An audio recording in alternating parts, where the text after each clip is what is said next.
দেশের বিভিন্ন অঞ্চলে শীতের তীব্রতা বাড়ছে। শুরু হয়েছে শৈত্যপ্রবাহ।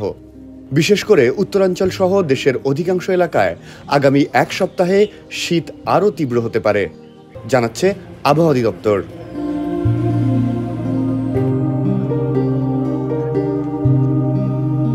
পঞ্চগড়ে তেঁতুলিয়ায় ইতোমধ্যে শৈত্যপ্রবাহ শুরু হয়েছে। আবহাওয়া অধিদপ্তর বলছে, আগামী 5 থেকে 6 দিনে তাপমাত্রা আরও কমবে এবং দেশের বেশিরভাগ এলাকায় সর্বনিম্ন তাপমাত্রা 10 ডিগ্রি সেলসিয়াসের নিচে নেমে যেতে পারে। বিশেষ করে রংপুর, রাজশাহী, খুলনা, যশোর, চুয়াডাঙ্গা এবং কুষ্টিয়া এলাকায় শীতের প্রভাব বেশি থাকতে পারে। সিলেট বিভাগেও শীতের তীব্রতা বৃদ্ধি পাবে।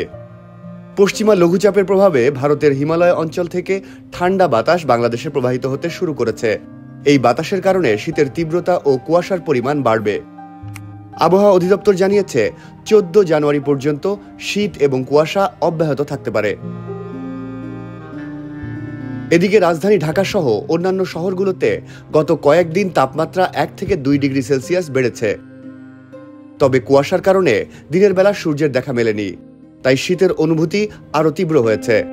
আগামী 5 থেকে 6 দিন তাপমাত্রা আবারও ধারাবাহিকভাবে কমতে পারে।